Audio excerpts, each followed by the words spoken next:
State sentinel में आपका स्वागत। मैं हूं रविंद्र सिंह। रात का अंधेरा घना है और सुबह मैंने आपको रिपोर्ट दिखाई थी बीएसएफ और सीआईएसएफ के एस्पिरेंट्स की। वो अभी भी बैठे हैं जनाब, लेकिन फ़र्क सिर्फ इतना है, दिन और रात में सुबह भारतीय जनता पार्टी का जम्मू हेडक्वार्टर जाग रहा था, अब सो गया है। यहाँ के जो लोग यहाँ काम करते हैं वो अपने अपने घरों में चले गए हैं, आराम कर रहे हैं। और इन लोगों के लिए जो व्यवस्था यहाँ की गई है, ये गाड़ी है पुलिस की, इन लोगों के लिए व्यवस्था की गई है। और इनके लिए एक व्यवस्था और की गई। अब मैं तस्वीरें दिखा देता हूँ उन बीएसएफ और सीआईएसएफ के एस्पिरेंट्स की।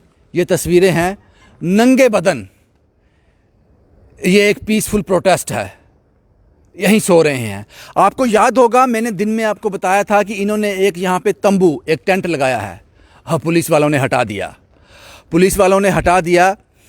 शायद ये सोचा होगा कि धूप बहुत ज़्यादा है, गर्मी बहुत ज़्यादा है, ये लोग चले जाएंगे। लेकिन आप इन लोगों को क्या भगाओगे जनाब, जो देश के लिए मर मिटने का जज्बा रखते हैं। ये धूप इनको कहाँ भगा पाएगी, ये धूप इनका कुछ नहीं बिगाड़ सकती। ऐसे पता नहीं कितनी धूप, कितनी बारिश, कितनी सर्दी सहने के लिए ये लोग तैयार हैं। देश के लिए अपनी जान लुटाने के लिए ये लोग तैयार हैं। ये तंबू और टेंट हटाने से आप इनका हौसला नहीं तोड़ सकते। पता नहीं आपकी क्या मंशा रही होगी, आपने ये टेंट उखाड़ दिया इनका। और जनाब कम से कम शाम में तो बैठे रहते। कोई बात नहीं, आपने वो छीन लिया इनसे। लेकिन ये अभी भी नंगे बदन। विकास बहुत जल्दी से बढ़ रहा है।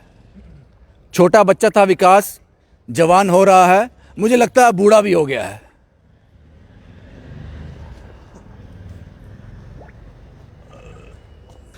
ये लोग नंगे बदन कुछ सो भी गए हैं, और कुछ लोग जो आप तादाद देख रहे हो इससे कई दुगनी तादाद है, कुछ खाना खाने के लिए गए हैं। जिंदा रहने के लिए ज़रूरी है वो। और ये 3 लोग आप जो देख रहे हैं, ताकत ख़त्म हो गई, कुछ नहीं कहा है इन्होंने, हंगर स्ट्राइक पे हैं। ताकत ख़त्म हो गई लेकिन हौसला नहीं। एक बार फिर बता दूं, भारतीय जनता पार्टी के हेडक्वार्टर जम्मू के बिल्कुल बाहर हेडक्वार्टर भारतीय जनता पार्टी का सो रहा है, लेकिन ये लोग जाग रहे हैं। शायद कोई उम्मीद की किरण नज़र आ जाए। तिरंगा अभी भी हाथों में है और सारी रात ऐसे ही रहेंगे। आपका नाम क्या है जनाब?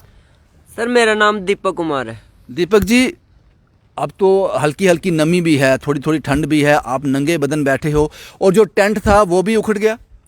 वो तो सर पुलिस वालों ने उतार दिया। उन्होंने बोला हमारे ऊपर प्रेशर आ रहा है, ऊपर से फ़ोन आ रहे हैं।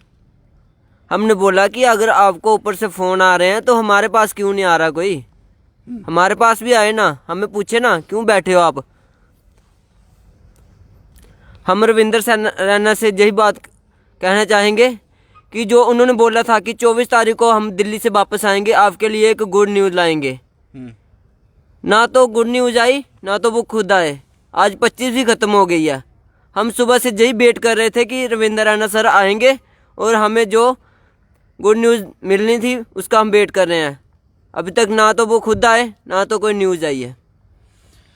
आपका नाम क्या है? सर मेरा नाम नीरज परिहार है। परिहार साहब, टेंट उखाड़ दिया, कल सुबह फिर धूप होगी, मुश्किल होगी, तो आपके लिए शायद इसी सोच से टेंट उखाड़ा होगा कि आप लोग यहाँ से तो भाग जाओगे ऐसे। सर ये तो एक ज़रा सर कोशिश है कि हमारे जो हौसले हैं उनको पस्त किया जाए।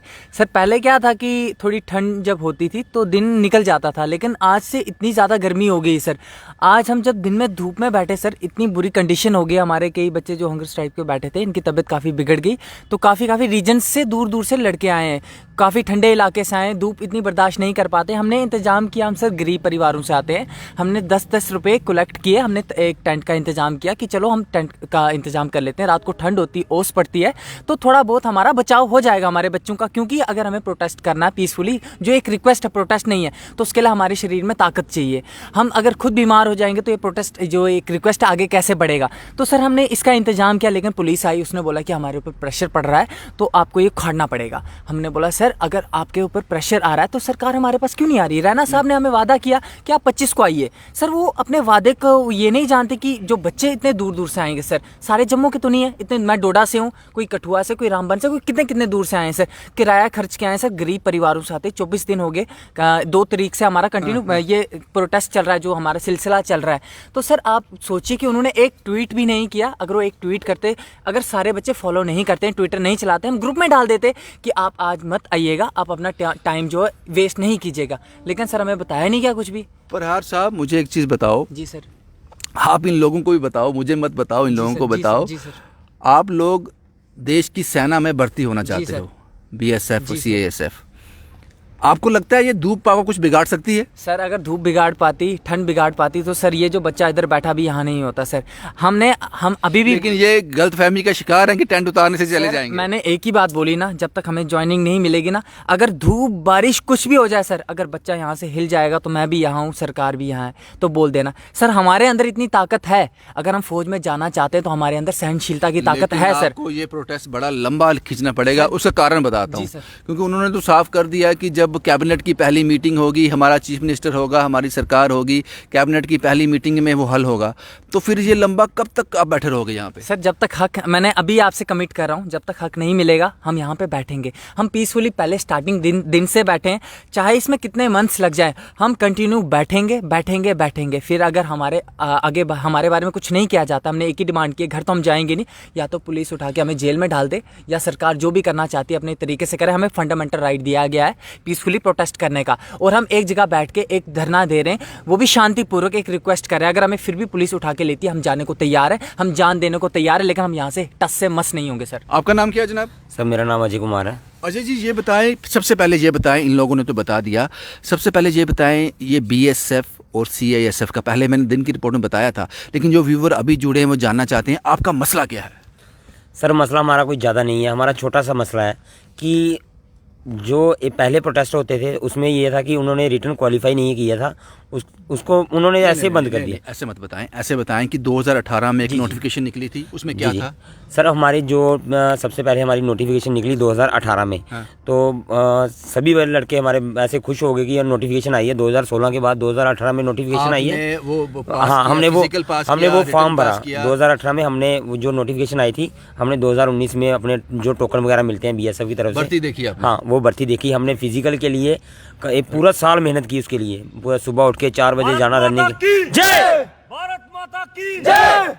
फिर उसके लिए हमने सुबह 4 बजे उठना, अपना पूरा रूटीन बनाया कि हमने 4 बजे उठना है और 1 घंटा रनिंग करनी है। उसके बाद ये 5 किलोमीटर दौड़ कोई छोटी मोटी रनिंग थोड़ी है, 5 किलोमीटर दौड़। फिजिकल क्वालिफाई किया? फिजिकल क्वालिफाई किया सारा। फिर उसके बाद हमारे रिटर्न आता है, रिटर्न एक बार कैंसिल हो गया, फिर दूसरी बार रिटर्न आया, वो भी हमारा कैंसिल हो गया। फिर उसमें कोरोना काल आ गया, हमारा साल पूरा वेस्ट हो गया, जो बची खुची उम्र थी हमारी वो कोरोना खा गया सारी। ठीक है, लास्ट में रिटर्न आता है हमारा, उसमें भी धांधली हुई एक बार, तो कोई लीक वगैरह हो गया, वो कैंसिल हो गया। फिर दूसरी बार हमारा रिटर्न हुआ, फिर उसके बाद प्रोसेस आया मेडिकल का, हमने रिटर्न क्वालिफाई कर लिया, हमने रिटर्न क्वालिफाई हो गया। उसके बाद मेडिकल आया हमारा, लेकिन नौकरी नहीं मिली। फिर हमने मेडिकल भी क्वालिफाई किया। हाँ। उसके बाद लास्ट में जब हमें तो पता चल गया कि हम हो गए हैं भर्ती, अब हम जाएंगे देश की सेवा करने के लिए, अभी हमारे सीने पे होगी वर्दी, तो गर्व से जाएंगे बॉर्डर पे और अपने घर वालों का, अपने देश का नाम ऊंचा करेंगे। लेकिन जब लास्ट फाइनल लिस्ट आती है सर, कोई ऐसे छुरा भोंकता है ना पीठ पे, वो वाला काम हो गया हमारे साथ। हमारी तो सारी पूरे घर वालों की हमारी सारी ज़िंदगी ख़त्म हो गई सर हमारी। अभी ये हमें बोलते हैं कि आपको हम जब CM बनेंगे तो उसके बाद जब फर्स्ट कैबिनेट होगी तब हम आपको नौकरी देंगे। जान चली जाएगी हमारी, लेकिन हम ये नौकरी इनसे लेकर रहेंगे। हम भीख नहीं मांग रहे इनसे, अपना हक मांग रहे हैं। ये हमने मेहनत से, ये जो अपने इन्होंने सरकार ली है ना वो हमने दी है इनको, इन्होंने मेहनत नहीं की, उसके लिए हमने मेहनत की है। अपनी नौकरी के लिए भी हमने मेहनत की है, इन्होंने नहीं की है। इनका बच्चा हमारे साथ नहीं बैठा है, इनका बच्चा हमारे साथ बैठा होता ना तो जो सभी मिनिस्टर हैं ना वो इधर आते हैं उनकी बात पूछने के लिए कि हमारा बच्चा इधर बैठा है, पूछें क्या प्रॉब्लम है। हम इनके बच्चे नहीं हैं, हम अपने माँ बाप के बच्चे हैं, तो वो हमारे लिए वो घर में बैठे हैं, लेकिन उनको अभी तक फिक्र है। घर वालों के फ़ोन आ रहे हैं हमें, फोन आ रहे हैं, उनको हमारी फिक्र है। लेकिन साहब ये बताएं कि आप नंगे बदन बैठे हो, मैंने शर्ट पहनी है, जैकेट पहना है, मुझे फिर भी सर इधर देखो, हमें अभी भी पसीना आ रहा है, ठंड गर्मी, हमें कुछ हमें पता ही नहीं है ठंड का, गर्मी का, धूप का, कोई पता नहीं है हमें, जो मर्जी हो जाए। आप तो बाबूक हो गए, आप थोड़ा कंट्रोल करो। लेकिन मुश्किल में है जनाब, जैसा कि मैंने दिन में आपको बताया था, सब जाग रहे थे, लेकिन अब सब सो गए हैं, लेकिन ये लोग जाग रहे हैं, नंगे बदन बैठे हैं। भारत का भविष्य, भारत का यूथ, जम्मू कश्मीर यूटी का यूथ, अब यूटी ही कहना पड़ता है, स्टेट तो है नहीं, ये नाम कहने में ज़रूर मुश्किल होती है क्योंकि हमें आदत पड़ी है जम्मू कश्मीर राज्य कहने की, लेकिन ये कि यूटी अब कहना पड़ता है। ये लोग नंगे बदन बैठे हैं। एक उम्मीद ज़रूर है, शायद कोई आवाज़ सुन ले, लेकिन जो टेंट इन्होंने लगाया था, शायद ये अभी नमी है, ओस भी होगी, मुझे पता नहीं, लेकिन सर्दी है, अभी ये नहीं कहा जा सकता, सर्दी है, दिन में गर्मी थी, तो ये टेंट इन्होंने उखाड़ दिया। पुलिस वालों ने, इनको भी प्रेशर रहा होगा इन पर भी, और एक पुलिस की गाड़ी यहाँ पे खड़ी है इनके इंतज़ाम के लिए, जो इनको खाना और पानी नहीं देगी बल्कि इन पर नज़र रखेगी, कि ये कुछ पता नहीं किस लिए खड़ी की है, लेकिन ये होता है ऐसा। आपका नाम क्या जनाब? सर मेरा नाम मुनीर शर्मा है। मुनीर साहब, आप तो, मुझे आपकी मूँछों से लग रहा है कि आप तो बीएसएफ और आर्मी के लिए ट्रेन हो। सर बिल्कुल सर, बहुत मेहनत की है सर, बहुत मेहनत की है सर, दिन रात हम एक करते हैं अपना फिज़िकल के लिए। फिर भी सर अगर ऐसा हो तो क्या फ़ायदा हमें इतना सब मेहनत करके, अगर हम मेहनत भी करें और हम प्रोटेस्ट करके इनसे हक मांगे तो ये सर अच्छा नहीं। दिक्कत क्या है, परेशानी क्या है, क्यों नहीं दे पा रहे? क्योंकि ये लोग कहते हैं, जहाँ तक मैंने सुना है कि इन्होंने कहा कि जब पहला कैबिनेट होगा तो हम सारे मसले हल कर देंगे, लेकिन ये बीएसएफ और सीआईएसएफ का मसला तो सेंटर ने हल करना है, इसमें तो जम्मू कश्मीर स्टेट यूटी का तो स्टेट गवर्नमेंट कुछ करेगी नहीं। जी सर। तो फिर ये क्यों कहते हैं कि हमारी पहले सरकार बने? यार सर ये सरासर मतलब कि लॉलीपॉप ही है एक किस्म का, जैसे पहले दे रहे हैं ऐसे अब दे रहे हैं कि हम सीएम बनेंगे तो हम भी करेंगे। सर ये सीएम बन जाएं, पीएम बन जाएं तो हमारा मसला ही अलग है। पीएम तो हैं ये सर, ये सीएम जो रविंदर रैना सर पीएम भी बन जाएंगे सर, इनका मसला ही हमारा अलग है। नहीं, पीएम तो बीजेपी के जी जी सर। सर इनके हाथ में सब कुछ है, अगर ये एक साइन करके हमारी इतने सबकी नौकरी लगा सकते हैं तो इनके हाथ में ही है। अब ये पता नहीं क्या लॉलीपॉप दे ही जा रहे हैं बार बार, पता नहीं, कुछ समझ नहीं आ रहा सर। तो कब तक बैठोगे ऐसे? सर जब तक हमें अपना हक नहीं मिलेगा तब तक तो हम ऐसे ही बैठे हैं आपके सामने। भूख हड़ताल पे हैं, ये तो बीमार हो जाएंगे ऐसे। सर ये बीमार हो जाएंगे, इनका खर्चा, अब अगर कल ये इनमें से कोई एक आधा ज़्यादा बीमार हो जाता है, क्या ये बीजेपी इनका खर्चा उठाएगी, इनका इलाज कराएगी? कोई आपके पास नहीं आया? सर अभी तक तो कोई नहीं आया हमारे पास, कोई नहीं आया सर। इन्होंने कहा था कि आज कोई गुड न्यूज़ मिलेगी, हमने सोचा क्या पता हमारी आज लिस्ट आउट कर दें, बट ऐसा कुछ भी नहीं है। सर ने हम तक, क्या पता अंदर से देख रहे हों, हमें तो कुछ पता ही नहीं है, अंदर से देखते हो दिन में, पर हमारे पास यहाँ तक अभी तक कोई भी नहीं आया सर। आपके सिवाय कोई भी नहीं आया, पुलिस के अलावा कोई नहीं है सर। ये हमारा टेंट उखाड़ने के अलावा कोई नहीं आया, पुलिस आई इसे उखाड़ के गई और कोई नहीं आया। सर वो भी आए थे जो यूथ के बोलते हैं, जो युवा जोड़ो जो भाजपा का के था। आज जो प्रेसिडेंट थे वो आए थे, जी। वो हमारे लोग सामने- लोग जुड़ेंगे आपके साथ, लोग जुड़ेंगे। आप, मुझे नहीं समझ आता कि इसका नतीजा क्या होगा, इसका हल क्या होगा, लेकिन जनाब आपको ये बता दूं कि जम्मू कश्मीर यूटी, बीएसएफ और सीआईएसएफ के जो एस्पिरेंट्स हैं, इस रात के अंधेरे में, इस रात की खामोशी में अपनी आवाज़ बुलंद कर रहे हैं, और इनके लबों पर एक ही स्लोगन है, भारत माता की जय। भारत माता के सपूत हैं, रात की खामोशी गवाह है कि इनको अपना हक लेने के लिए क्या क्या करना पड़ रहा है। जम्मू से शुभम कुमार के साथ Ravindra Singh, the state sentinel के लिए।